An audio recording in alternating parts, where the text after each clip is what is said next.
Yeah, good morning, everybody. I'd like to introduce to you Janice Lightman, who is going to be, she's going to introduce our speakers today. This is the third or fourth in a series of excellent lectures by Janice. Janice, here we go. If you'd please, thank you. Hi, thank you for the honor, which is truly mine. I've known Nathan since before he was born, and his mom and I used to take walks every Wednesday while we worked across the street from each other. And I've known Sarah for like 3 or 4 years now, and delighted by both of their brilliance and warmth and excitement about history and about our civilization and their breadth of knowledge that is mind-boggling. So take it away, Nathan and Sarah.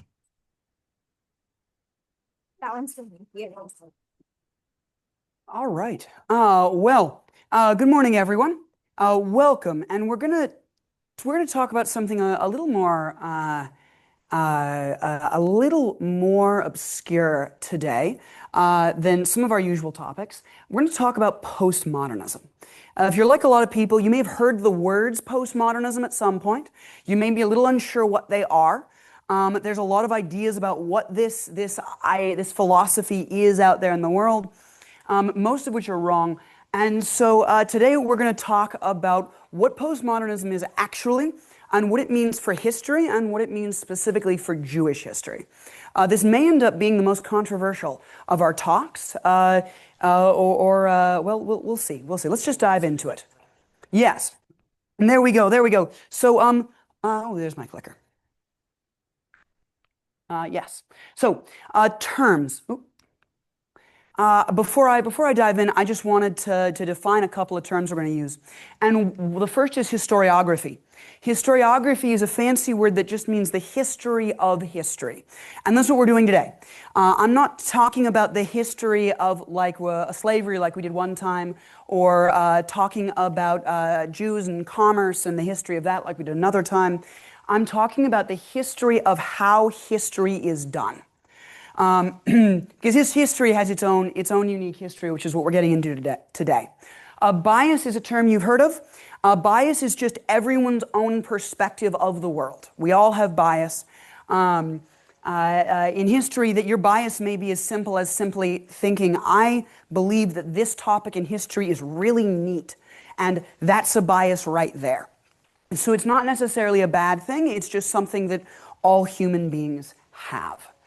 Modernism is the scientific method. It's our modern approach to the universe, to trying to understand the universe in a scientific way, using data to quantify things and prove that stuff is real. And then a social construct is another term you might have heard of. And social constructs just mean things that exist because people agree they exist.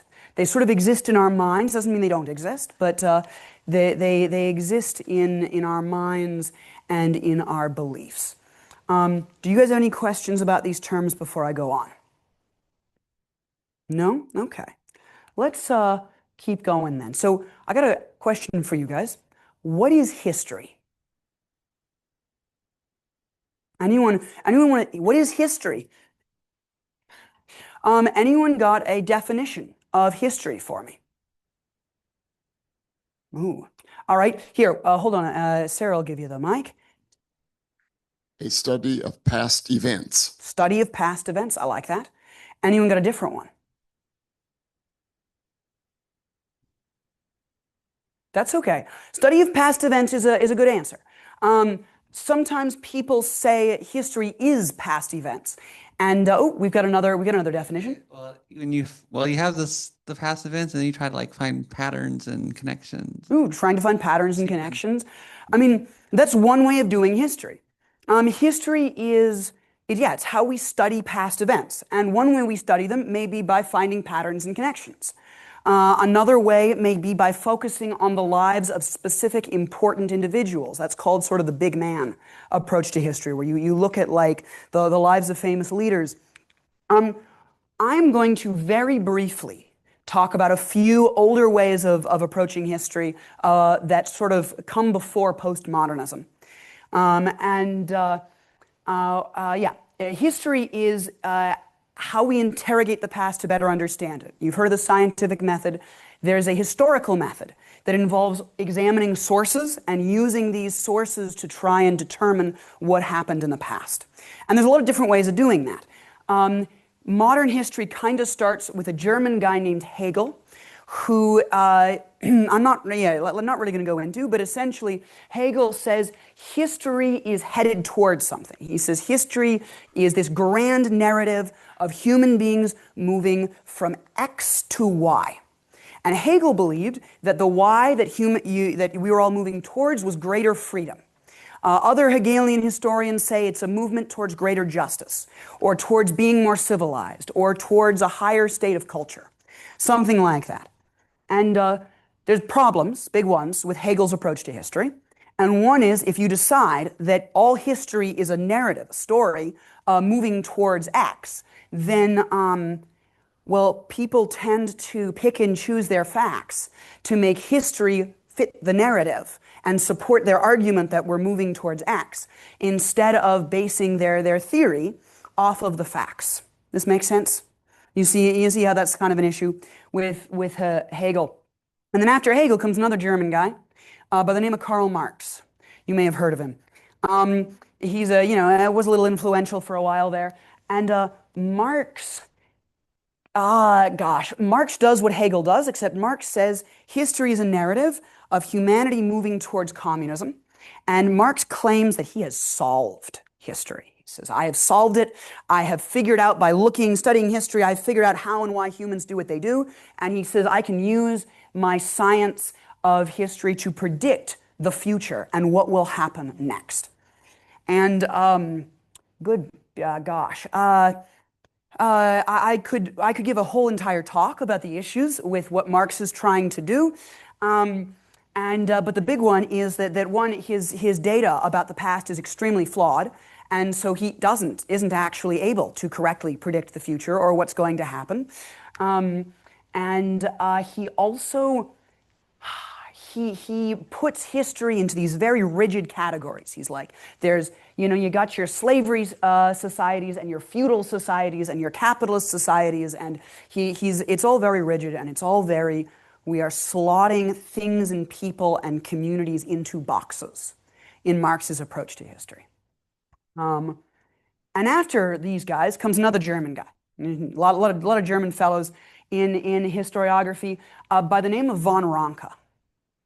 You might not have heard of him. He's a bit more obscure. Von Ranke writes, Hegel and Marx are wrong. He says, hey, listen, you guys are coming up with big theories of history, and then you're torturing the facts to fit your theories. He says you're coming in with biases, and history should be unbiased. He said it should be purely objective facts, just the truth.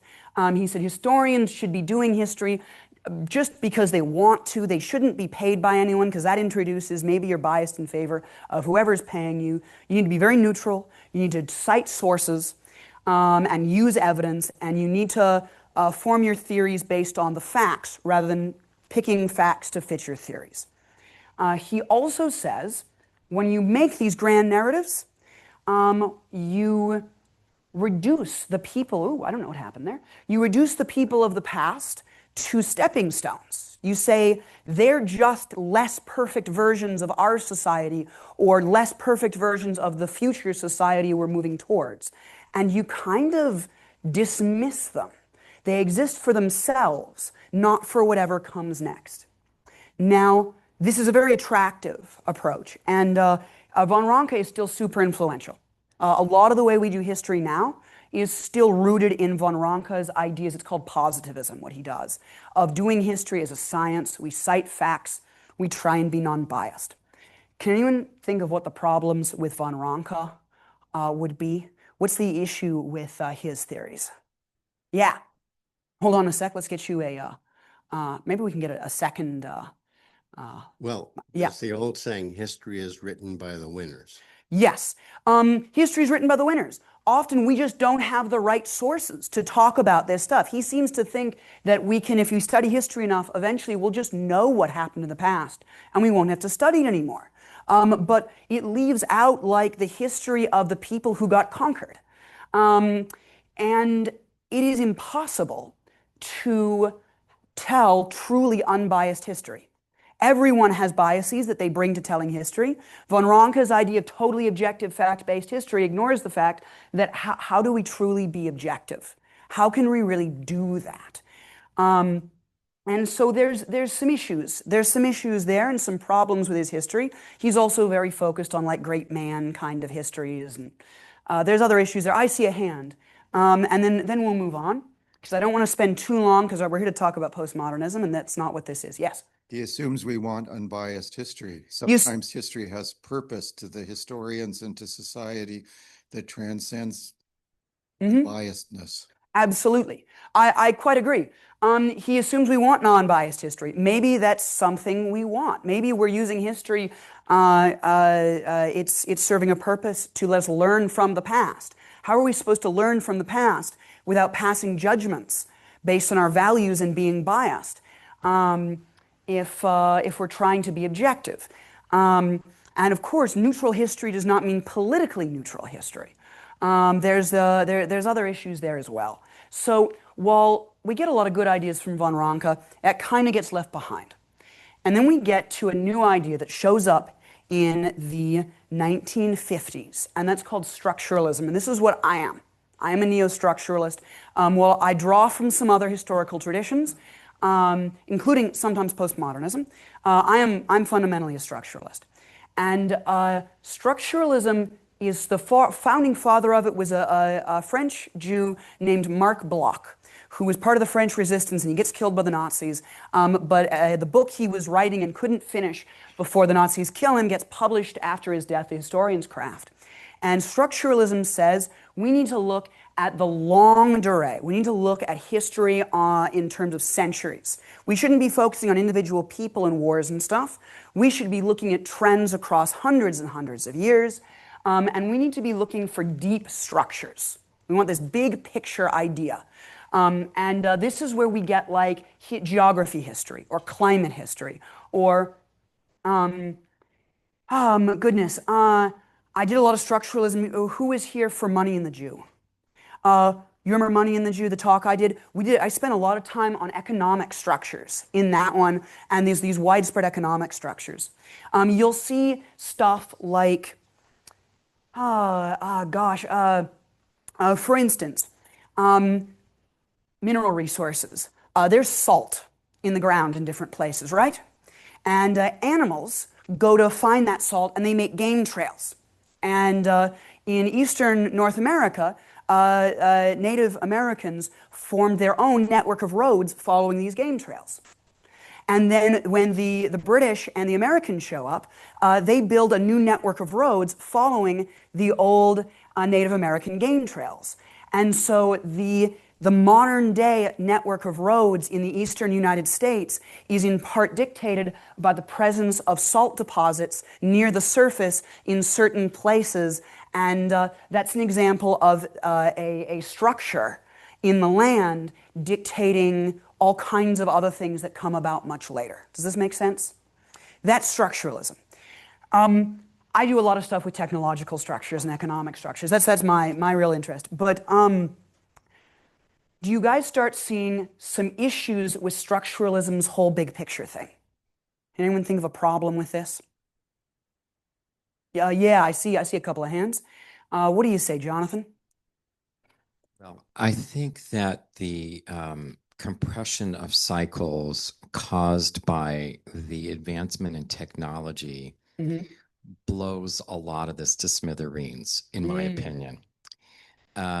Because I think we're living in an era where the long view of things do work on certain issues. And I mean, for instance, if we talk about the pandemic and we relate it to climate change and environmental changes and what happens that that create the cycles of pandemics, I think that there is a great connection. If we talk about how societies form, how governments respond, how people conduct business, today, even compared to where we were 10 years ago, it's like a whole different era. And so I struggle with the idea that you can superimpose this kind of on a long view of things. So if I understand what you're saying, is you're saying the issue is if you're looking on too long of a view, well, the world's changing so fast now, you're going to miss a lot of stuff. And that is a criticism.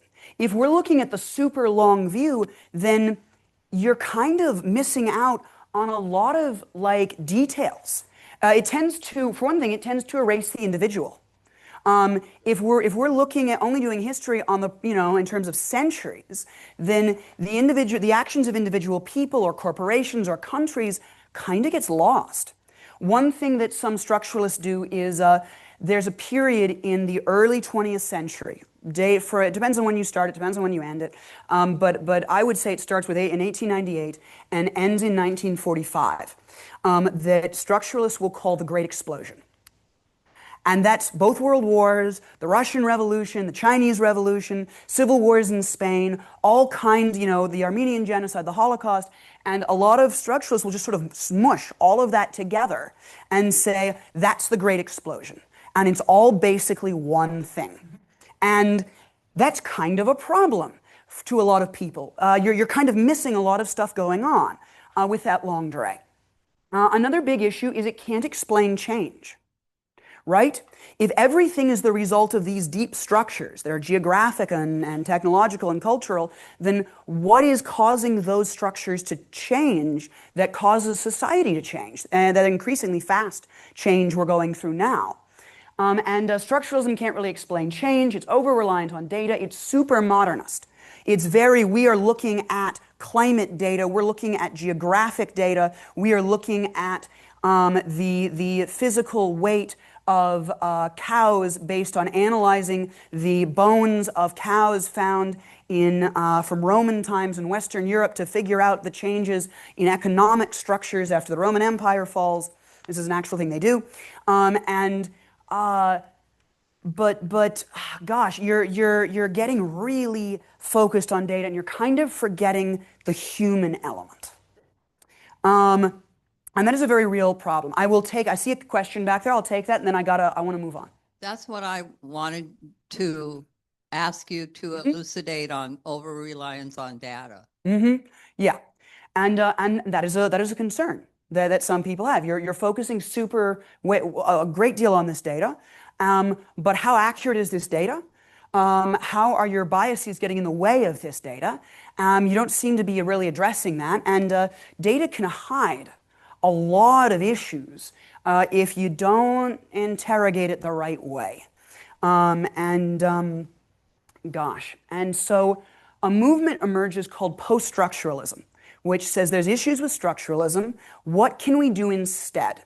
And they start off criticizing like a lot of stuff about structuralism, in particular, its reliance on data and modernism. And post-structuralism is what turns into postmodernism. And so we're kind of catching up to the present. Now we're into the 60s, 70s, really like 70s when we get postmodernism. Does anyone have any questions before I move on from these earlier ideas of history and we start exploring the weirdness that is postmodernism? Who's that guy? That is Marc Bloch, the father of structuralism, or formerly of the French Resistance, who gets killed by the Nazis before he can finish writing The Historian's Craft. Real cool guy. Real cool guy. All right.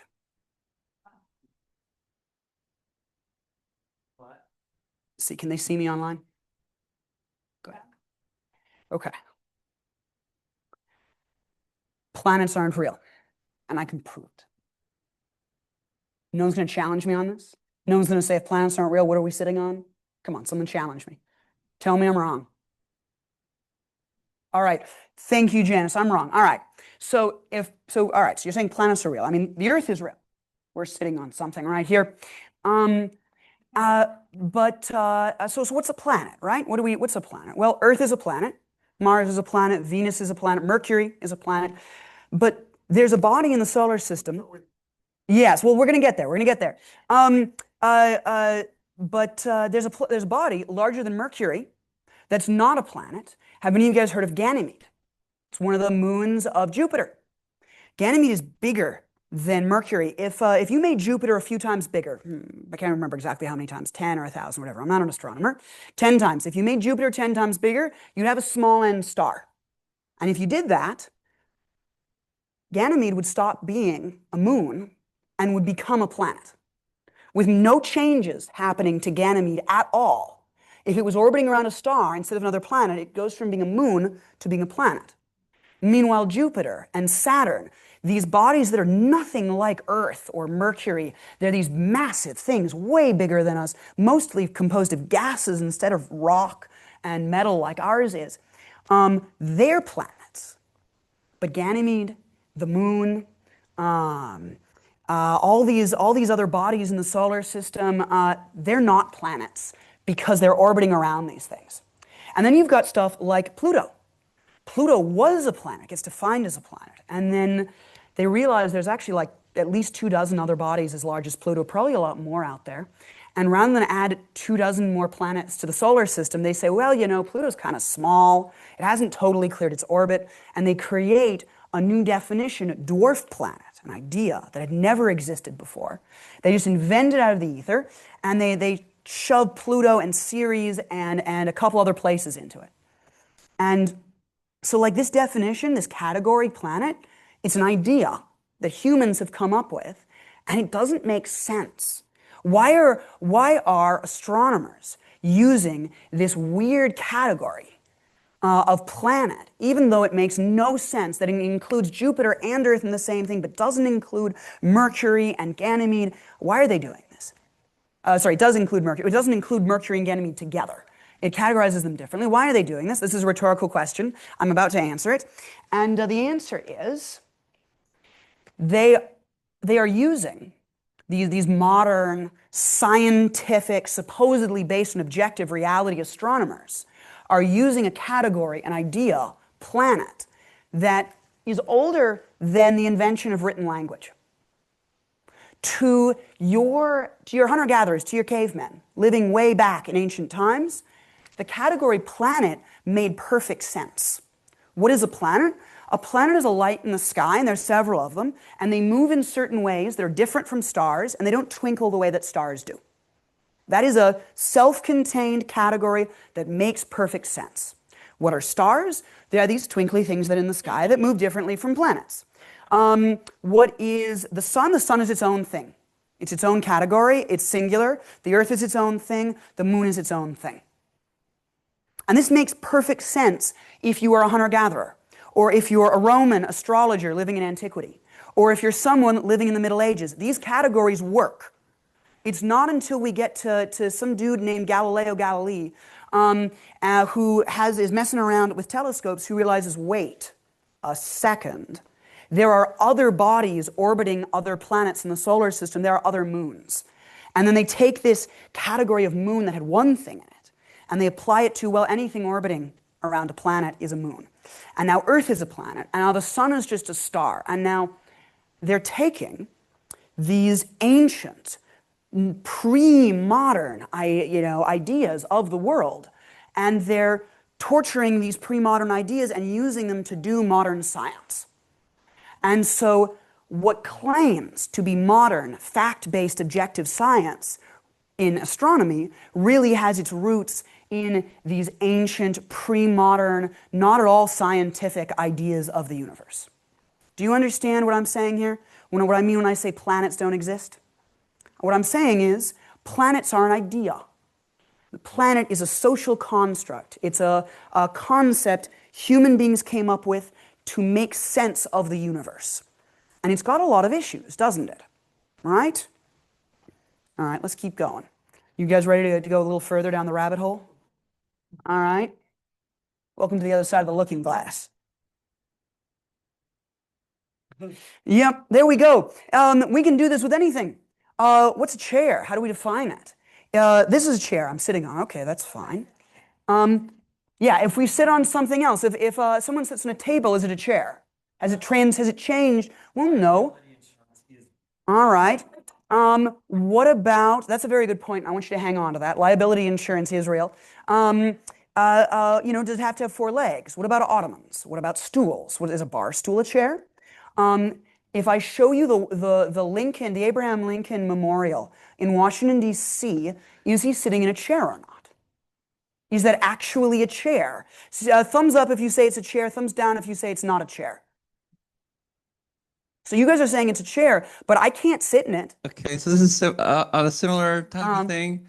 I yeah. decided that hamburgers are sandwiches, but hot dogs are tacos. There we go. So you may have heard the internet arguments about, is a hamburger a sandwich, is a hot dog a taco? And you're getting into the exact same thing, which is all of these categories. The category of chair, the category of sandwich, these are all social constructs. They're all ideas that exist in human minds. They exist because we agree they exist.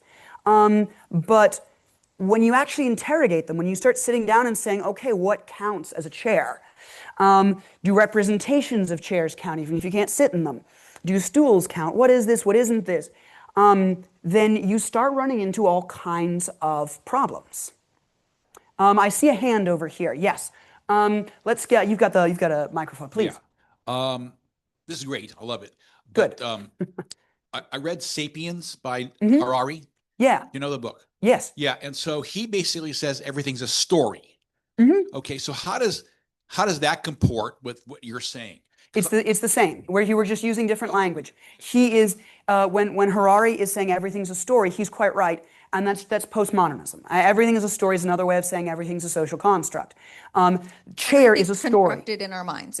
In other words, we're making the story to make sense of the world, which is exactly what the argument, I believe, is in that book. Yes, 100%. So postmodernism. It starts really with a guy named Paul-Michel Foucault. That's him right there. And I gotta say, I just kind of love that. He was a very intense sort of person. And he wrote a book called The History of Madness, which is just a great name just what a title for a book to change the world. History of Madness, which was about how modern psychiatry, which claimed to be very scientific and rational and based in objective truth, actually had a lot of its roots in medieval leper colonies, and how lepers were treated and how they were seen and how the people who treated them saw themselves. And I'm not going to try and reproduce his argument. His book is kind of hard to follow if you're not like a philosophy major, but he's right. And there's another big important thinker by the name of Jacques Derrida, who comes out and his famous quote is, "There is nothing outside of context. All information, everything, exists within the context of those stories we tell, of human bias, of human ideas about the world. There is no objective truth," say the postmodernists. There may exist, the objective truth is, does this chair exist? All right, you might say, all right, that's an objective truth, the chair exists. But what is a chair? What does the word exists mean? How do we define these words we're using? I'm speaking to you in English. English is a social construct. It's a story. This idea that there's a language called English. Because, for instance, if I use the word sayonara, do you know what I'm saying? Do you know what I mean? Yeah. Upwards of 95% of English speakers in the world, if I use the word sayonara, it means goodbye, they'll understand what I'm saying. Does this mean sayonara is an English word? All right. And most speakers of American English, if I say that something is kosher, will understand that I mean something is honest and above board. Does this mean kosher is an English word? But I can find it in Merriam-Webster. So at what point, what about, here's another good one. If we're eating meat, there's these animals that are black and white and they go moo, right? What do we call that animal? Cow, right? Cow, good. But if I take meat from the cow and I cut it off, we shake the cow, we take the meat, we cook it, I eat it on a plate, that meat is, what do we call that meat? From beef. Cow is a German word from those Saxon peasants living in England. Beef is a French word from those Norman conquerors who came over into England. The Norman nobility who interacted with the meat called it beef. The Saxon peasants had to deal with the animal, called it a cow. Is beef an English word? All right. The thing is, we keep doing this. We're peeling, I'm hearing people saying it's French. We're peeling words out of English now. What are we going to be left with? Is canoe an English word? Right? What about servant from the Latin servus? Meaning a servant or a slave. I mean, at what point are two languages different? If you know any Danish people, if you speak Danish, you speak Norwegian. They are such similar languages. The differences are quite minor. But if you tell a Norwegian he's speaking Danish, he's going to pop you in the nose because it's very important for him, coming from a country that used to be a colony of Denmark, that he does not speak Danish, he speaks Norwegian. And there is no objective truth. Does this make sense, guys? You're following the issues here. All right. The postmodernists point out secondary sources, primary sources. If you're a historian, primary sources are people who were there. A diary entry, a letter about an event. But if you were at an event, you're emotionally invested in the event. You can't be neutral or unbiased talking about that event. All right? Secondary sources. That's historians. Writing could be hundreds of years after an event happened. Writing history books. They're not unbiased. They're taking their morals and ethics of other societies living long after these events happened and applying them to those things. That's not non-biased either. All sources for history, say the postmodernists, are a biased mess. I see a hand. Let's get a microphone, please. I'm sorry I came for a few minutes late, but it's okay. Before this, if somebody had gold in his pocket, he didn't see it as a story. No. Okay. So before these people, if they had gold in their pocket and it wasn't a story, what was it? I mean, what's before this? Did you say that before? We talked about other approaches to history. We didn't, what comes before postmodernism is modernism. Modernism is the scientific method. Modernism is people saying, well, I can see the chair. I think, therefore, I am. I can see the chair. I can measure the chair. I can weigh the chair. The chair exists. Here's the data about its existence. That is what comes before postmodernism, is modernism. Of course, postmodernists would say just because you're not aware that this is a story doesn't mean it's not still a story. It just means you're ignorant of the fact that the gold in your pocket is a story that you tell yourself. What makes gold valuable? Because we believe it's valuable. It's shiny and you can turn it into jewelry really easily. And we've spent thousands of years convincing ourselves gold is really valuable. And so we've decided gold is valuable and we can use it as money. But if you really look at that, the history of what is gold and how people treat it, you end up with the conclusion that gold is a fiat currency, no less than a dollar bill. Its value is based on people's belief that it is valuable. But sure, yeah, no, your guy with gold in his pocket may just say, well, I've got gold in my pocket. You're getting into the problems with postmodern. We are going to explore the problems with postmodernism in a sec. Let me just finish explaining postmodernism first. Everything is biased. Therefore, all human knowledge doesn't actually explain anything or work. Every school of human inquiry, not just history, because they do this with other stuff. I gave you an example from astronomy earlier, but you can do that with biology. Guys, have you heard of the really famous biologist who launched biology, Swedish guy, Linnaeus? What's his name? Yeah, Linnaeus. Yes. He was a bit of a racist. And in his attempt to categorize the species of the world by families, also categorized different groups of humans based on these cultural beliefs he had. And you can keep finding other examples of that in biology even much later. You can do it with physics if you try hard enough. You can do it with math. You can do it with anything. You certainly can do it with medicine. They do it all the time. And so postmodernists look at all this stuff and say everything is a social construct. Everything is a story we tell ourselves. I really like that way he uses it. Makes it much simpler. And human knowledge kind of starts falling apart under the postmodern approach. Now, but before I go into the problems with postmodernism, credit where credit is due, I use postmodernism in the history that I do. It can be useful in some contexts. Who was here for my talk on slavery? Do you guys remember how when we were talking about slavery, I was like, here's different types of labor. Is this free labor? Is it semi-free? Is it unfree? We were doing postmodernism. We were interrogating. We were asking questions of the category of slavery and saying, what is slavery and what isn't it? And we were looking at how there are flaws with this category. But our conclusion wasn't, therefore, slavery is not real. Our conclusion was, let's be aware of the flaws with this category, but keep using this category.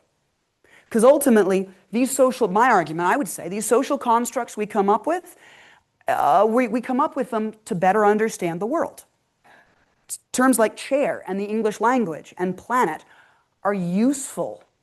They're useful stories. They're very useful stories to understand the world, and so I think we should keep using them. I just think it's helpful sometimes to step back and say, wait a sec. This category of slavery is including a lot of very different things underneath it, and we should understand their differences if we want to better understand what the thing is we're talking about. That's how I use postmodernism. I got a couple of hands, and then we'll get into the problems with postmodernism. Yes. Please. I'm merely going to object to the mapping of this into story. They are conventions, is what they are. Stories is already an attempt to bias, shall we say, the understanding of the complexity of this terminology. What you're doing is you are doing postmodernism, Dwight. You are saying this category that you're using, story, is a problem because the word itself implies something that's fictional or not real and a bias against the thing. And of course, you're quite right. There are a number of problems with using the term story as a category to refer to these things. I'm just using it because it's a term we're familiar with and easier to understand. The actual term that the specialists use is social construct, an idea that we as a society we've all agreed as a society that there's such a thing as a chair, right? That's what we're doing. But convention is also a very good word for it, and we could use convention too.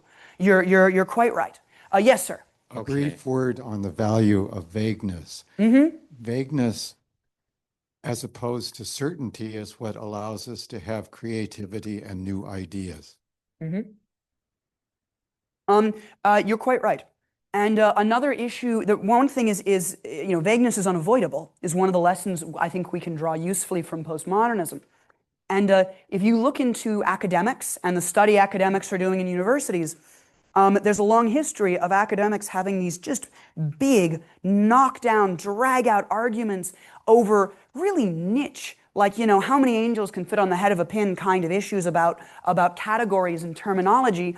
And if you look at postmodernism, you say, all this stuff is vague. There's no way to get away from it being vague. Let's stop getting sidetracked by those arguments, and let's just embrace the vagueness and recognize it's there and keep going. So no, I like where you're coming from. Yes, sir.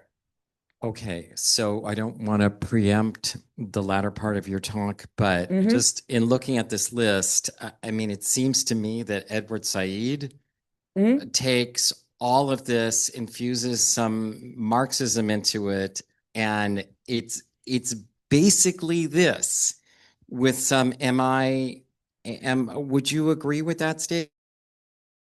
Said certainly uses some postmodernism in his stuff, and believe me, we will get into some of those things. One thing I don't want to do is I don't want to just say like this person is a postmodernist and therefore he is bad, because pretty much every historian today is using some degree of postmodernism. But yeah, you absolutely find stuff like that there. He is making considerable use of postmodernism in his history. All right. let's go to the next slide. The problem with postmodernism. I originally wanted to bring a flask. Go ahead, play it. Go ahead, play it. Sure do love hanging out with my good friends. God, community, and truth. You guys are the best. No modernism, you're the best. Hey guys, what's up? Oh, hey, postmodernism. I was just what is that's not real, idiots. Haven't you ever thought about that? Haven't you ever sat down and thought about that? Even if that was true, it would still be a helpful structure for clearly, God. Why would you do community? Who would think he's bad, idiots? Think for yourself first. No! The concept of objective truth. There's no such thing as objective truth. All you've done is take from me. You've destroyed the foundation of what's given me purpose and happiness and given me nothing in return. Huh. I guess you're right.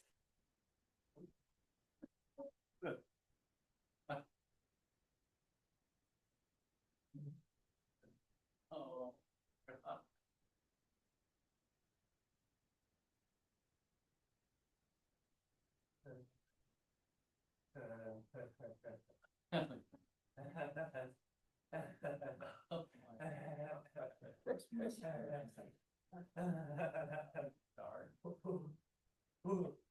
What now? I realize it's a little weirder than we usually go in these talks, but I hope you guys are starting to understand the issue here.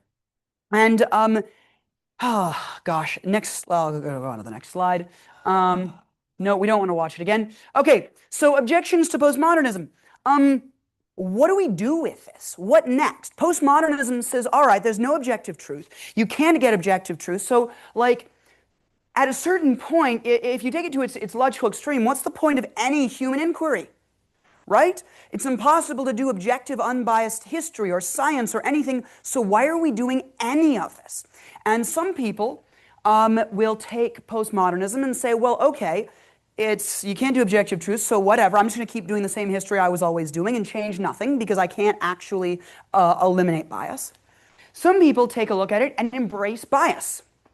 And they say, I can't do unbiased history, so I'm just going to be biased in the correct direction. I'm going to write history for the point of supporting the correct political ideology or of changing society in what I believe is the correct way. And I'm just going to write polemics and stuff. And you get books, and I'm not going to assess whether these are good books or bad books. I'm just, as an example, if you've ever heard of a book called Not a Nation of Immigrants, or if you've ever heard a book called The Indigenous Peoples' History of the United States, or The People's History of the United States. That's what these books are doing. They're just saying, let's just embrace bias and be biased in what we see is the correct direction. A lot of people object to postmodernism from a moral perspective. Postmodernism says good and evil and justice and righteousness and crime and all these things are social constructs. And it's correct, but that's a problem if you believe in objective morality, which is anyone really who belongs to any kind of organized religion, is going to say, wait a sec, you're telling me that right and wrong are made-up concepts? And we kind of have an issue with that, for obvious reasons. Marxists really don't like postmodernism, which surprises some people, because there's a misconception out there that postmodernism is like a form of communism, and it isn't. Marxists don't like it because they're trying to be very modern and very scientific about history and use that to predict the future. When postmodernism comes in and says, hey, the working class is a social construct. All this stuff that you're claiming is like objectively true about history and the evolution of these categories you came up with, Marx, about like feudal economies and primitive communism and capitalism, these are all social constructs. You can't really define what capitalism or feudalism or any of this stuff is. And I will say Marx's ideas of feudalism as an economic category have completely fallen apart. It doesn't work or really make sense, at least not the way Marx used it. So they have a real issue with that. You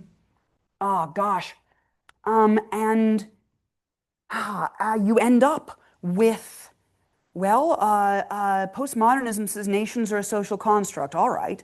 So you can't identify with people on the basis of nationhood or peoplehood. They say, well, religion is a social construct and God is. You can't identify with other people based on God and faith. And they say, well, okay, what can we identify with other people based on? The fact that we're all members of the human species? Species is a social construct. That kind of falls apart.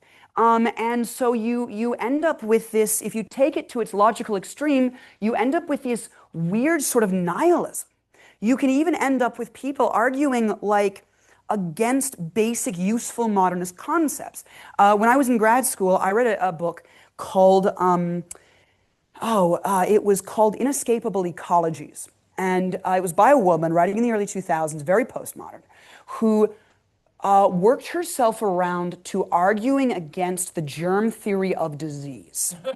I'm not exaggerating. And she points out very accurately that, like, okay, like there are all these times when like scientists or doctors were ignoring information from the common people and got stuff wrong. And like, okay, yeah, doctors did get some stuff wrong at different points in time. And so she's saying, well, we need an approach to medicine not based on doing experiments in labs by these elite scientists who think they're better than the common people. We need medicine based on the received wisdom of normal people.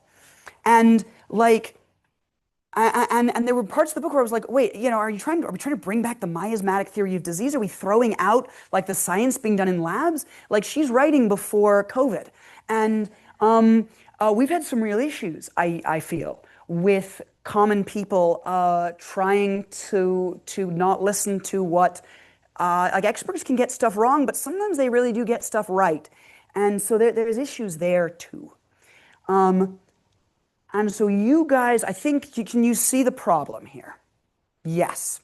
All right. Does anyone want to weigh in on that before we dive into how postmodernism impacts Jewish history? Talking about history, please. There's a fact. So the Dodgers won the World Series last year. So yes, that's a fact. So if taken, the point is, why do we want to know that? Maybe we want to learn how they did it or what they were good at, or okay. So there's a reason for knowing a fact. So that I don't understand. So anyway, I'm asking you, where do facts come in? Where does history and facts come in? According to postmodernists, they don't. According to postmodernists, there are no facts. History is changeable. History is mutable. Your memory of the past our memories are always changing. There is no objectively true past history of anything. Yes. Well, you can see, and in fact, the postmodernists would point to things like the Soviet Union rewriting history as an example of history not existing. They'd say this is an extreme and obvious example of like Stalin writing people out of history.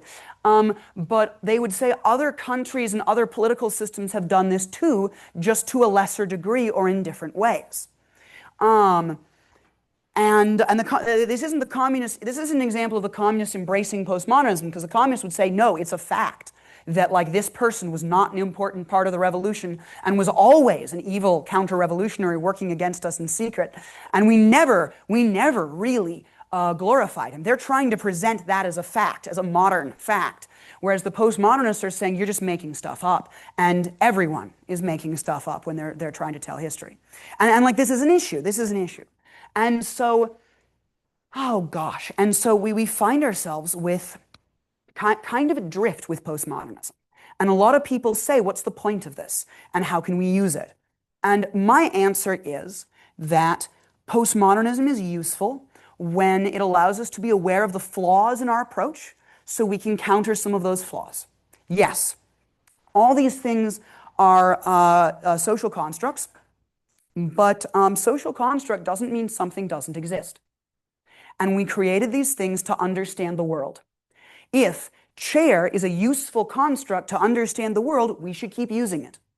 If knowing that the Dodgers won the World Series is useful to us, then that is something we should study and know and write down in history books.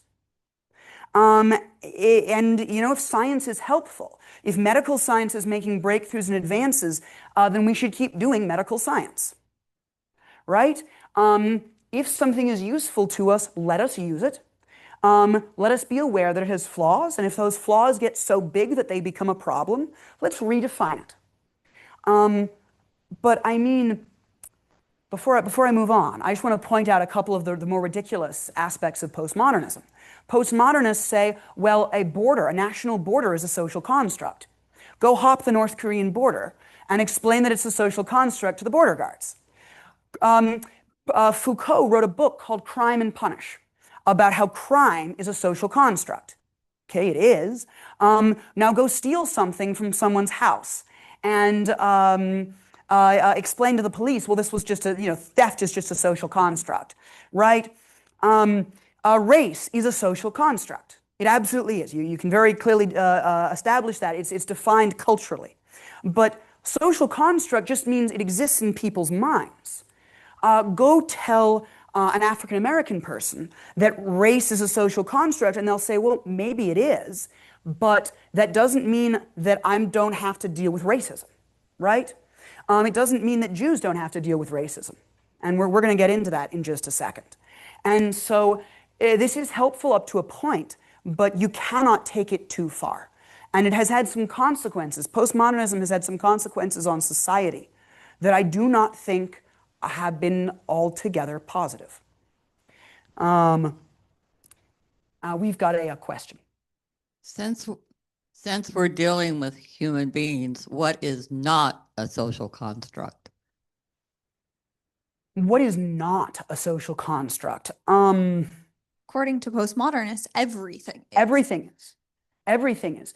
Anything you are describing using language is because all language is a social construct. So yeah, everything is. There is no way to get away with it, and that's kind of the problem. Yes, Caitlin, can we get a, and then Tamara.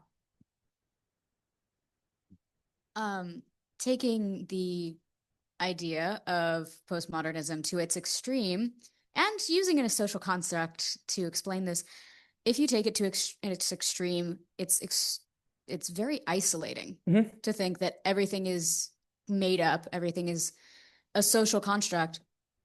And by a specific social construct that has been, using modernism, scientifically proven, humans are pack animals. We cannot isolate ourselves or we will go mad. Yes. And so if we take postmodernism to its extreme, which a lot of people do without realizing that they are, you're just isolating everybody and turning the entire world mad. I agree in certain ways. No. I quite agree. We were like, well, maybe we should put at the bottom of the blurb for the talk, well, you might just end up lying on the floor and deciding nothing matters anymore after this conversation. Which is where postmodernism can lead. I wanted to bring a flask full of water, of course, and sip from it dramatically at certain parts of this, because sometimes you need something to help you take all this in. Go ahead, Tamara. Well, I was just gonna say, like, when you said like you take it into account and then you like move on and like you have a grain of salt. That's the postmodernism. So when you said what is not a social construct, you would, I guess, the salt, the animals following the salt, but then they have biases. The animals have biases.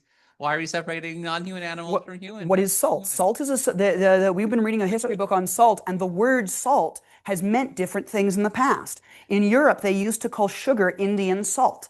There's a number of different substances referred to as salts that have different chemical compositions and are used for different things. So the point is, but is that if this is useful, if it helps us understand the world, let's keep using it and kind of keep going. But you can understand how I used it usefully when we were talking about slavery and when we were talking about women in ancient Israel. We got into some concepts involving morality and how those categories had changed and evolved over time, and that's helpful to know without throwing out the baby with the bathwater, which extreme forms of postmodernism can do. All right, I want to keep going. We have time, I think. Aren't we supposed to be 90 minutes? Yes, good. We've got half an hour. That's plenty of time to talk a bit about what this means for Jewish history. So let's start with a simple and fairly uncontroversial question about Jewish history. And this is supposed to be a discussion. Yes, this is supposed to be a discussion, so please weigh in. I want to hear your thoughts. Who is Jewish? Right, but this is the least controversial question we're going to ask. Mm-hmm.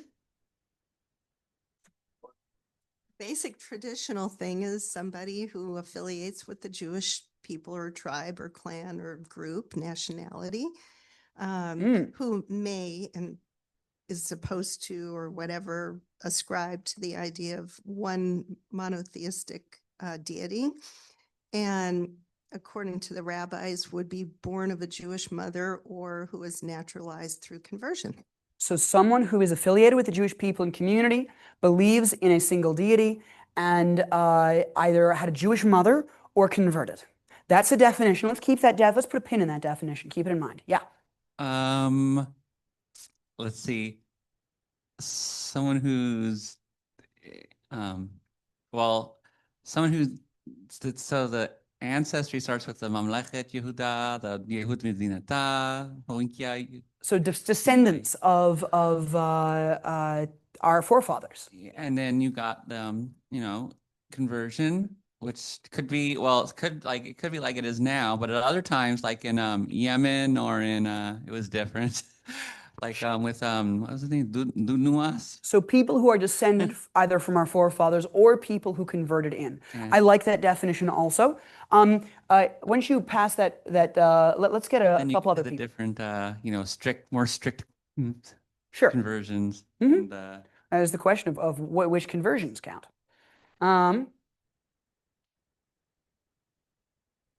Nowadays, anybody who dares to say they are Jewish.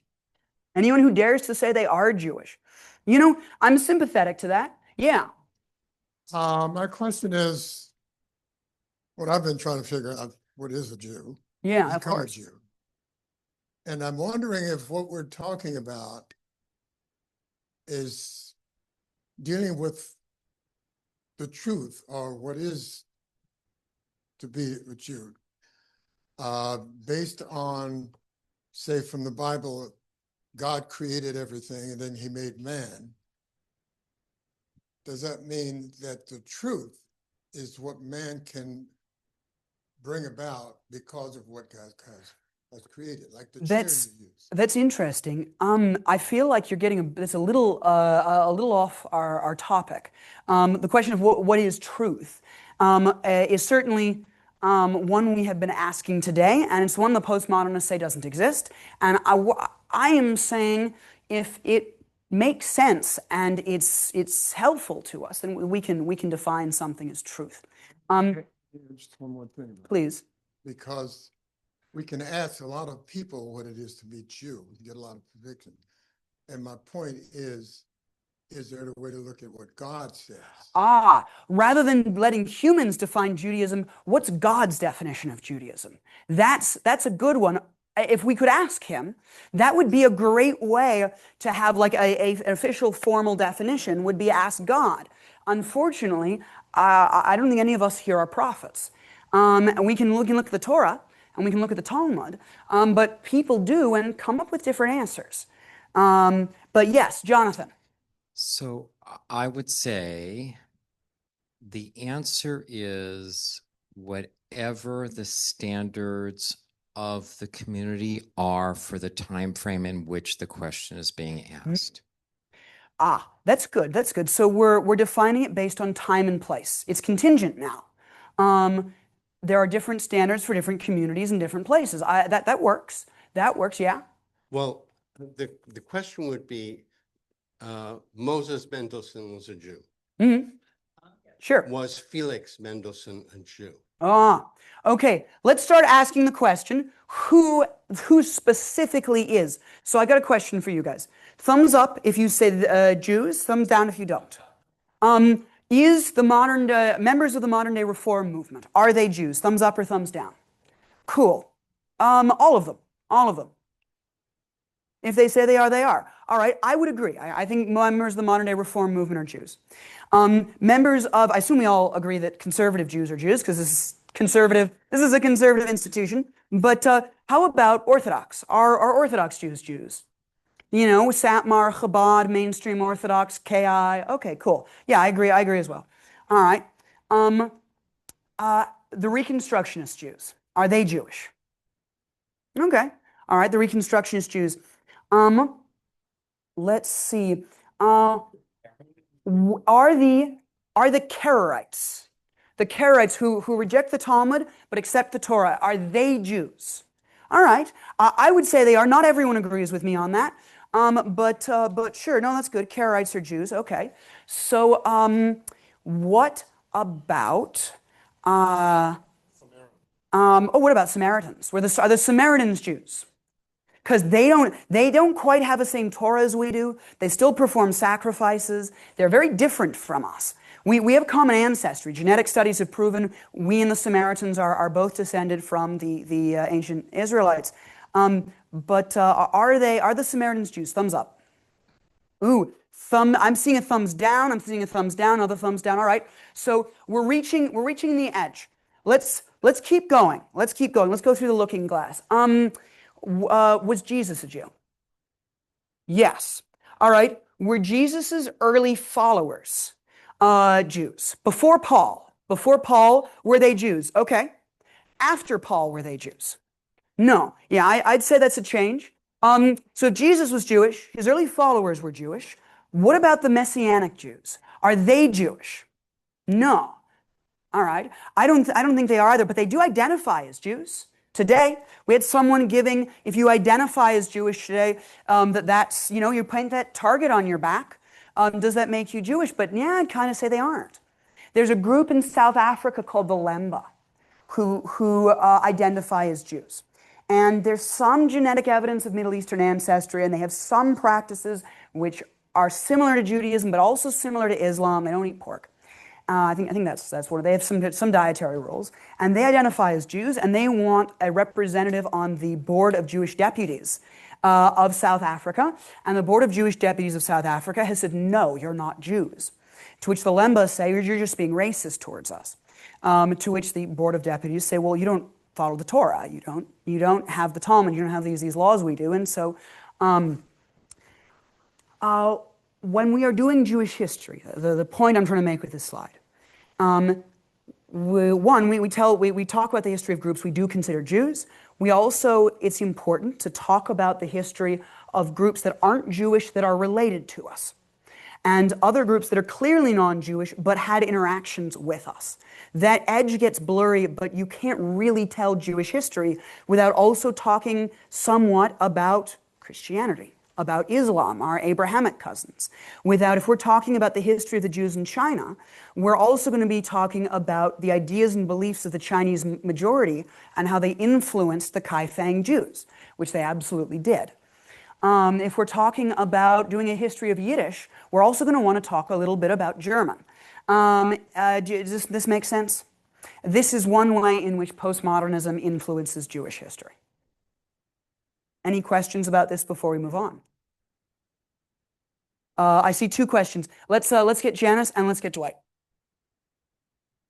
An interesting interaction on our cruise in Greece. We met a family that both the mother and father, who are around our age group, said, we know from Monterrey, Mexico, that we're both crypto Jews. We're crypto Jew families, and they married each other, and they kind of know in their community who's crypto Jews, and they tend to marry each other. But they are Catholic. The daughter's like, I'm getting into, Catholic study and stuff. And the mother said to me, do you celebrate Christmas? And I said, no, but they both know, that they're supposed to marry each other. But they know that they're crypto related from crypto Jews, but there are those who call themselves Anusim. I went to a whole thing at Hadassah did many years ago, and this woman came and said, people want me to convert, but we say, hey, we've been crypto Jews. In Portugal, we met a guy who apparently the rabbi in Lisbon said there's at least 3,000 of them, and this guy finally surfaced and said, well, I'm going to come out of hiding. I'm a crypto Jew and I've decided to come out of hiding, but I know that there are 3,000 others who will not. The Belmonte Jews of Portugal. Yeah. So it's all of this is very interesting. Yes. What we find is Jewish is a social construct. That's okay. It doesn't mean we throw it out. We keep using it. But if we are going to tell Jewish history, let's be willing to tell the history of people who are in the gray area on the edges of that construct, so we can talk about like those crypto Jews who have assimilated partly or wholly. There's another community in Majorca called the Chuetas, who are their own ethnic community in Majorca. They are descended from crypto Jews who had the Judaism stamped completely out of them, but were subsequently held in suspicion for centuries by the rest of the Spanish population. So they are their own community of Spanish Catholics in Majorca who have a common Jewish ancestry. And that is part of our history too that we want to tell. Yes, Dwight. I was just, the discussion made me want to add one thing to Janice's definition, which I think was pretty comprehensive. And this was something I learned from my father. And there's one additional characteristic which would resolve some of that, and that is, but not someone who is explicitly rejected Judaism, or someone who has explicitly accepted a concept which is rejected by Judaism. And that, of course, would include Christianity. I think it's what they had in mind. Yes. If we say you have to actually, you can't be practicing or believing things that are at odds with fundamental Jewish, if you're a polytheist, you're not Jewish. If you're praying to Jesus, we say you're not Jewish. The issue is that, well, for instance, Orthodox Judaism wouldn't accept that definition. According to Orthodox Judaism, if you're Jewish and you convert to Christianity, you're still Jewish, you just got a little wet with that baptismal water, and you're not practicing Judaism. You may be sinning, but you're still a Jew. At that point, well, Felix Mendelssohn is Jewish by Orthodox standards. According to the government of Israel, if you are a Messianic Jew, you're not Jewish, but if you're a Messianic Jew and you have Jewish ancestry, if you're a Messianic Jew and you have a Jewish parent, or you converted to Messianic Judaism from mainstream Judaism, you are still sufficiently Jewish to make Aliyah. That counts as not practicing a religion other than Judaism for purposes of the law of return only, but not for purposes of the chief rabbinate. And so I hear where you're coming from. I think that's a reasonable definition. But we do find ourselves in cases where it doesn't quite work. Yes?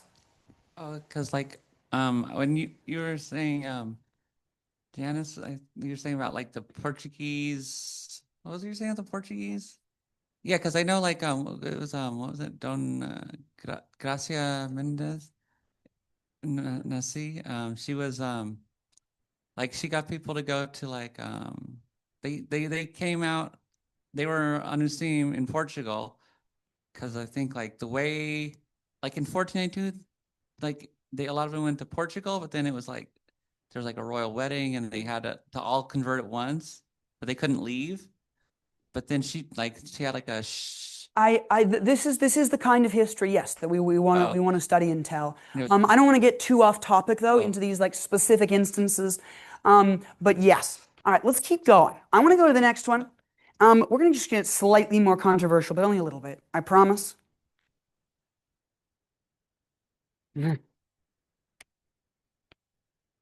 All right.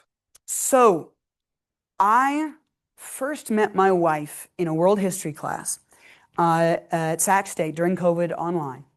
And we read a book called White Freedom. And we were talking about the book in class, and all the other students were praising it. And I spoke up to say that I did not like how it discussed Jews. The author argued that while Jews and Irish and Italians faced some discrimination when they first came to America, that they had always been seen as fundamentally white, and that on the white, non-white racial divide, that we were always on the white side of the divide, even if we face some discrimination. And his argument was, you saw this because, one, they were eventually all accepted universally as white, of course, and two, that they all had the right to vote when they first arrived and didn't face serious efforts to deny them that. And there's a number of issues here, and I spoke up and said I don't agree with this, and I've got some issues with that. And no one really shared my view, except afterwards Sarah messaged me saying, I like what you said, and we started talking, and we never stopped. And so we have this question, what race are Jews? Caveat to the yes, please. We're the only two Jews in the class. Yes. We're also the only people who are not either European white or African American in the whole class. Mm-hmm. In the 18? 18. These grad school classes are pretty small. No. But it goes to the point here. So you can probably guess from what Sarah said that she and I don't identify as white. But yes. Okay, so the short answer is human. Mm-hmm. But the issue is, and if you go, because I was the one who posted this, if you go to the Mosaic Law website, we periodically we rotate a quote of different Jewish thinkers, and there's one right now from Dara Horn.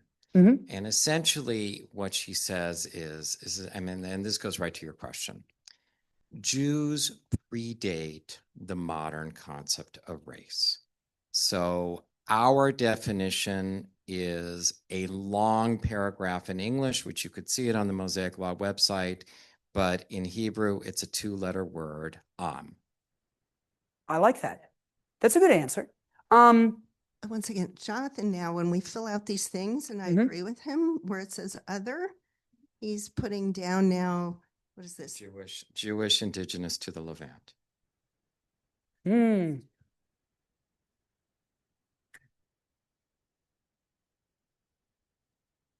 No, this is good. Who is here for one of my earlier talks about race? Does anyone here, you guys remember we were talking about how the Spanish used ideas of when the concept of race first appears in Europe, it is first applied to the Jewish inhabitants of Spain. After that, the Spanish take it and apply it to African and Native American people and come up with a new set of ideas that starts to incorporate skin color. And that is where we get into these questions of race. All concepts of race are social constructs. And one of the easiest ways to see that is the idea of who is and who isn't white. Benjamin Franklin, at one point, writes a letter to someone in which he complains that there aren't more white people in the world. He complains, if only there were more white people in the world. And this is Benjamin Franklin, who oversaw the abolition of slavery in Pennsylvania, who supported greater educational access for black people. But he's writing a letter and he's saying, I wish there were more white people. He said, it's such a shame that the only white people are English, Scots, Welsh, and some Germans. And he specifically mentions that most Germans and French people and Norwegians aren't white. But he is saying he wishes there were more white people. When you have in the 1800s, especially there for a while in the later 1800s, you've got all these Irish people coming to America. And they are described very much as not being white, and specifically as having darker skin. And Irish people and Italians today, Italians are considered white by most standards, but that didn't save them from being lynched in sizable numbers, often for breaking race barriers and all the same reasons that black people were being lynched in America. It doesn't save Leo Frank in Georgia from being lynched. So this idea of whiteness starts changing. It expands to eventually to include Germans. Eventually it includes Scandinavians. Eventually it's going to start including Irish people and Italians. To what degree does it include Jews? I mean, my big objection to that book Sarah and I read for that class was that the author took in America, race is a very binary thing. You are white or you are not white. And it seems a bit ridiculous for someone with golden arm hair to try, this is a joke. I once had a student look at me and remark that I had golden arm hair. She'd never seen someone as white as me. True story. It seems a bit ridiculous for me to stand here and say I'm a person of color, and I'm not. And my objection to this author was he wasn't willing to consider that there were other categories than just two, and that it was not as simple as one or the other. I have an answer to this from a historical perspective, but we've got a couple of people I think who want to comment, so I'm gonna let them do that. Yes. Just one perspective. Sure, please. We get concentrated on race, and I'm thinking maybe it's not that at all. It's about where God is going with his Torah. Because you certainly wouldn't want to put the Torah in the hands of people who are going to be slaves. But that the Torah doesn't ever get lost. It's going to be whatever race is in control. Yes. But if we want to talk about the history of the Jewish people and the history of the racism we experienced at the hands of racists, then we do need to address the question of what race are the Jews that people are being racist against us. Well, but you're right, of course, as human beings, we want to focus on what God wants. And the Torah, there is no racism in the Torah. The Torah is not, it long predates modern ideas of race, and attempts by people like Louis Farrakhan to find the roots of modern racism in the curse of Ham, in Bereshit, are ahistorical and are not borne up by the facts. But yes, go ahead. I just wanted to say that growing up in a white community in the 1950s and 60s, whites do not consider Jews white. Sarah, I think, experienced something similar growing up in Rockland, in a very white community. There are a lot of people out there who are very insistent that Jews are white because of skin color, and because a vision of Jews imagines all Jews of European descent and leaves out, the Mizrahim and the Sephardim and the Ethiopians and Jews of all colors and phenotypes. In the eyes of racists, we're the worst kind of non-whites, the kind who can pass as being white. Definitions of Jewish race have changed over time. They are not static. Whiteness as a concept is not static. Race as a concept is not static. When my grandfather came to America, his from Argentina, but Germany originally. When he came to America, the passenger manifest of his ship, which I have looked up, lists his race. It lists the race of all the passengers, and it lists his race as Hebrew. And that is how I personally identify. You can't universally use that category for all Jews in all times and you study. That's how I personally identify. Because we don't fit in that social construct category of non-white, because many of us, especially those of us of European descent, can pass as white if we want to. I can take this kippah off. I can change my clothing. I have a kind of Jewish sounding name, but you can change your name, and we can pass. And that is a significant historical fact to the Jewish experience of America. We can't take someone who is African American or Asian American can't take their skin off, but we kind of can. And Jews have taken advantage of this. There were court cases by Jews in the 19th century getting legal rulings saying that for legal purposes Jews were white. And that was something Jews actively sought for and actively used, actively drew on. And that is part of our history, even if we're not entirely proud of it. Of course, you also had other groups doing this too. There were court rulings ruling that Hispanic people were legally white in America in the 19th century for legal purposes in the South and places. They could claim this. And of course, the American census. You guys know how the American census used to, until very recently, defined white under the racial section. And defined it, whites were people descended, if you were descended from the peoples of Europe and the Near East. If you were descended from Europeans or Middle Easterners, you were legally white in America up until 2010, I think was the last time they still used that definition. But obviously that's not quite working for us now. Certainly I don't think most Arabs in America identify as white, though they were considered, again, white for legal and census purposes in America up until 2020 when they changed the census. I believe it was 2020 was the first time they changed that definition. And so if we are talking about the history of the Jews, we need to be willing to look at these evolving ideas of race, these changing ideas of what it means to be white or not white, what race means for Jews in America is different from what it meant for us in Europe, which is also different from what it meant for Jews in South Africa. And that is something we need to consider, the complexity of that question whenever we're trying to tell Jewish history. Caitlin, you had a comment or a question?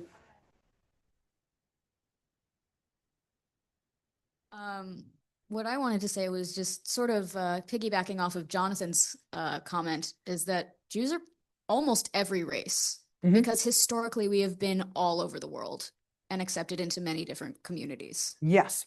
And yet there are people who will, you're using, yeah, quite right. And yet there are people who will say, and I've had people argue this to me, that Israel is a white supremacist state. And when you bring up the fact that most Israelis aren't white, most Israelis are from the Middle East or Africa, they say, yes, Israel is using a definition of whiteness that is being Jewish. And so even if you're Jewish and have black skin, in Israel you're white. And this is an argument I've heard, and this is an argument a fair number of people make. Which you get into this whole question of, wait, are Palestinians white? Palestinian in America in 1890 would have been considered white, certainly for legal and census purposes. Certainly you can't map our ideas of race onto, say, the Ottoman Empire or one of the old Arab empires. But if you were Muslim in Palestine, under the rule of the Ottomans or under the rule of the Abbasid Caliphate, you were part of a favored class. And if you were Jewish or Christian, regardless of your skin color, you were part of you were a lower class citizen. You had limited rights on the basis of your religion. Right. Modern things before is precisely postmodernism. The idea that a black Israeli is white, that's postmodernism to me. That is, yes, arguing that black Israelis are actually white and benefiting from white supremacy is in a way it is a postmodernist argument, because you're saying this category of race is mutable and means different things. Me arguing that's not true, and there's something else going on here, and that is, I can also make a postmodern argument in the other direction, though, because of course this isn't universal. Race is a social construct. I'm constructing it differently than the way they are. Shall we go there?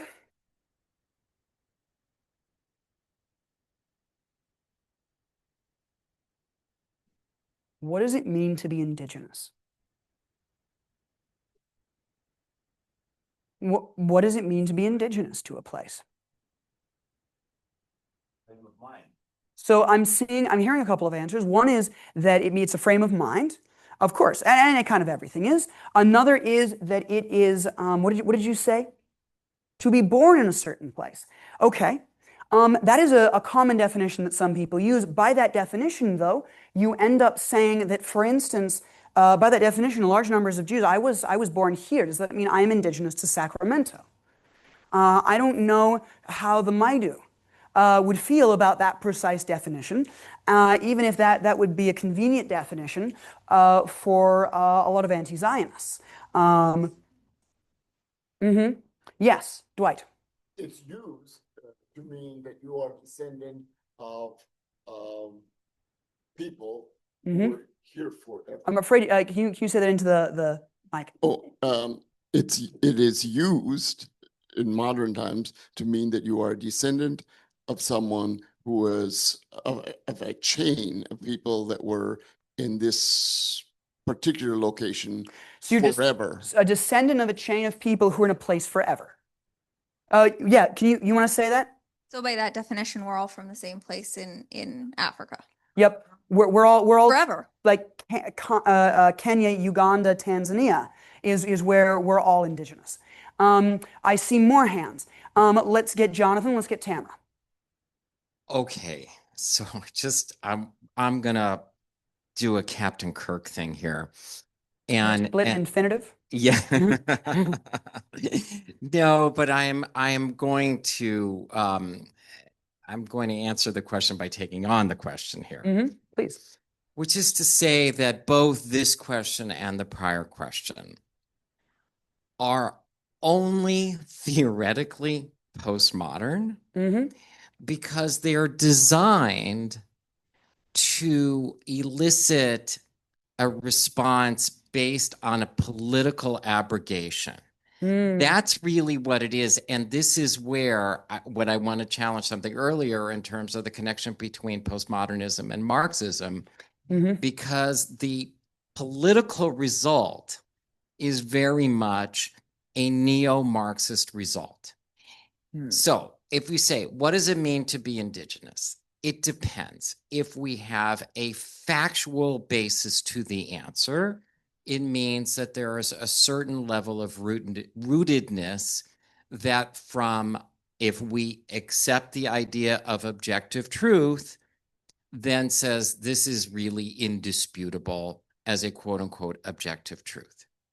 If we are saying it from a philosophical perspective to say, well, on certain categories, we could be postmodern, and in other categories, we say, no, there is an objective truth. Why? Because we have a political objective, which is neo-Marxist. Then all of a sudden, I can challenge your indigeneity, which is where there's an absurdity right now in terms of the literature on the Middle East, which is tracing back Palestinian history to the time of the dinosaurs. It is absolutely, I'm on Zoom and I'm being recorded, so I'm not going to use the words that I want to use.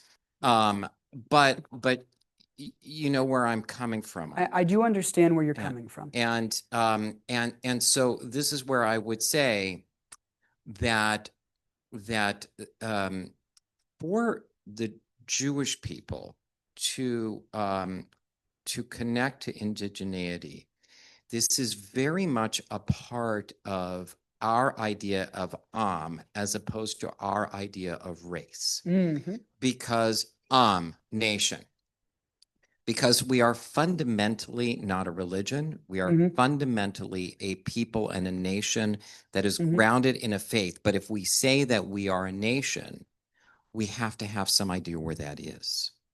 And that is where we establish our indigeneity. And incidentally, it doesn't negate the fact that others could also be indigenous to the same place. Yes. You make some very good points. I want to try and address a couple of them. One is there is a certain amount of overlap between some postmodern ideas and some left-wing politics in academia and elsewhere right now. I don't think true, getting a bit, true Scotsman here, but true postmodernism isn't really Marxist because true postmodernism doesn't really care about capitalism. True postmodernism is not trying to say we need to change our current system and adopt something else. It is making comments about how we understand the world and how we approach like the inquiry of knowledge. But you do have a fair number of people out there who are taking a left-wing political approach, whether rooted in Marxism or post-Marxism or neo-Marxism. I have seen both, who are borrowing some stuff from postmodernism. Sometimes they misuse it. Sometimes they do things like saying, well, race is a social construct, so race isn't real, so we need to stop talking about it. And others do things like, we've created these categories, indigenous and colonizer. If you're in this category indigenous, it's okay you're the good guys. If you're in this category colonizer, you're the bad guys. And I think a true, again, getting true Scotsman here, a true postmodern approach would say those are social constructs you've just created there. They're ultimately defined in an arbitrary way. What I really like is the point you made, which is that other people can be indigenous. And the thing is, indigeneity, we're getting at, because I am framing, I am trying to approach these questions from a postmodern way, because I'm basically I'm trying to ask questions about categories to get us thinking about them as categories and how do we use these categories. I would say indigeneity can mean different things for different people in different places, which is a bit of a non-answer. But being born in a place, like Dr. Clay said, is one form of indigeneity. You're born in a place, you've lived in a place, that's one kind of being indigenous to a place.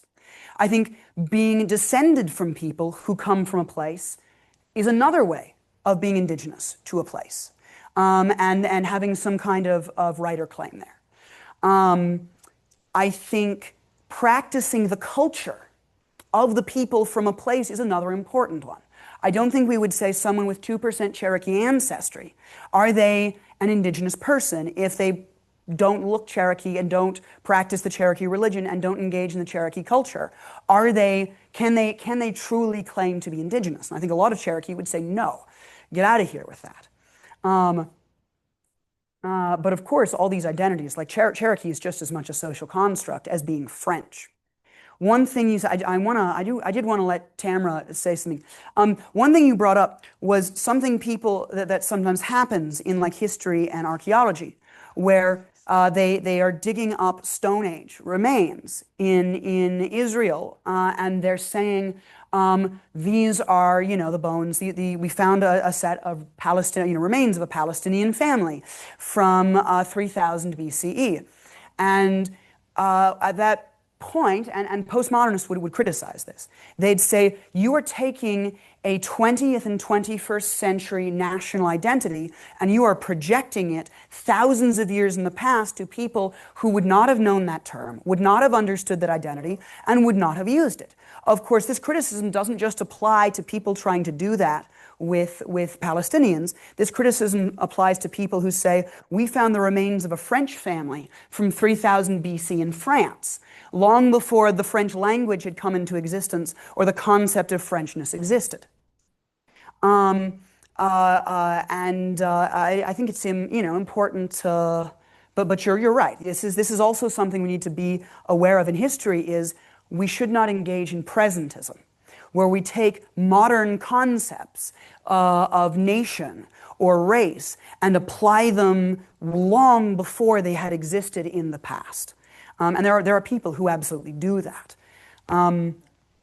You might recall a little uncomfortable moment in our talk about women in ancient Israel, in which someone on the internet asked a brilliant question. I'm really glad they asked this question.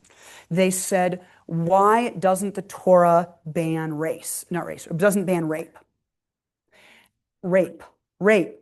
And the answer which we gave was, it does in a way, but it is using a different definition of rape. I'm confusing my words. It is using a very different definition of that category. And this is a good question to ask and a good thing to discuss, but there is often a tendency to take modern day concepts of all sorts of things and apply them to the past. Doesn't mean we can't judge people in the past for doing things wrong and say, we want a different legal code that does ban these things, because that's important.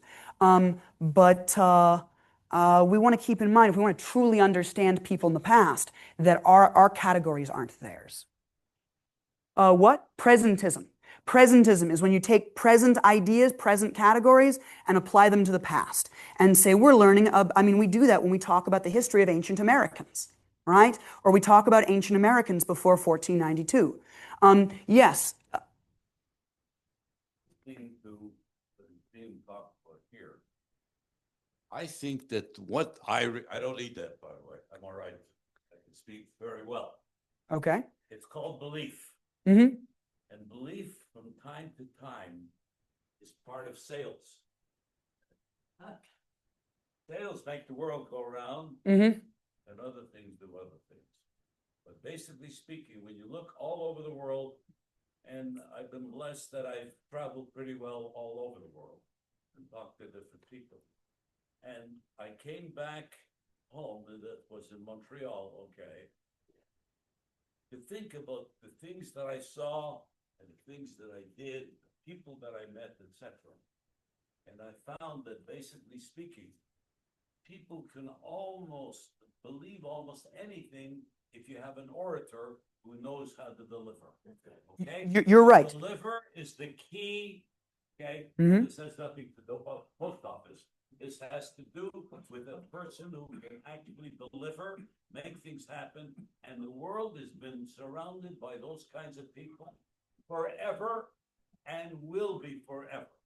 You just kind of know how to cut that piece in half and to believe, what do you really believe? Or are you believing something that is never going to come true? And it's happening every single second of every single minute in this world. So you got to beware. Yes. Of what you're looking at. Thank you, Hai. You're right. This is fundamentally about belief and people's beliefs about the world. And yes, you can convince people to believe things that aren't true. I want to wrap this up because we're already 10 minutes over time, but I'll hang around to answer questions if anyone has any afterwards. But I want to end just building once again on a point that Jonathan made about how multiple people can claim to be indigenous to the same place, often sometimes in different ways. I think someone who came to America 200 or 300 years ago, whose family has been here ever since, can claim a kind of indigeneity. Not in the same way that someone who is Lenape or Cherokee or Maidu can, but they can make their own claims. This is their home, their family has lived here, their ancestors are buried here. That is a form of indigeneity. They don't have another place to go. We are indigenous to the land of Israel in the Middle East. This is the center of our religion. It is the center of our culture. They did some interesting genetic studies a while back in which they looked at the genetics of Jews all over the world and the genetics of all kinds of people. We were just one small part of a big study of human genetics all over the place. And they found a couple of interesting things about Jews. One was that European Jews and Middle Eastern Jews, we are related. So are the Samaritans, interestingly. Another was the non-Jewish groups that we are most closely related to in this world are the Druze, the Lebanese, and the Palestinians.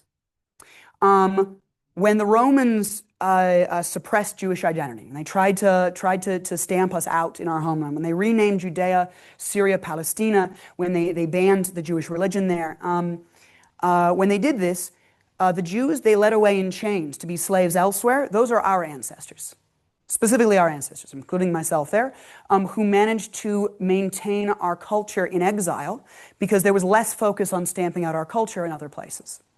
The Jews who didn't get expelled, the ones who stayed there, the ones who ended up assimilating culturally first into Roman culture and later into Byzantine Christian culture and eventually into Arab and Muslim culture after the Rashidun Caliphate conquered the area. Those were the ancestors of the Palestinians. And we are the ones who left and kept the culture. They are the ones who stayed and developed a different culture.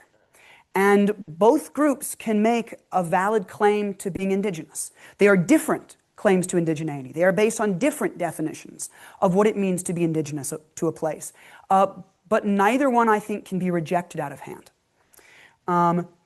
And that is where I want to end. I will be here. I'm happy to take your questions, anything else anyone wants to ask me. You guys have been a great audience. Thank you so much for coming. About a recent TV commentator who talked about alternative facts. Yes, it's a very postmodern concept, alternative facts. Yes. The different discussion was, yes, there were those people that we're all related to, but the vast majority of people who call themselves Palestinians came into Israel in the last 150 years from all over the Middle East and are calling themselves Palestinians. So it's just a small group that are of the genetic group that you're talking about. Forgive me, because I hate to, here, I'm going to take this off. I hate to find myself at odds with Jonathan, but that's not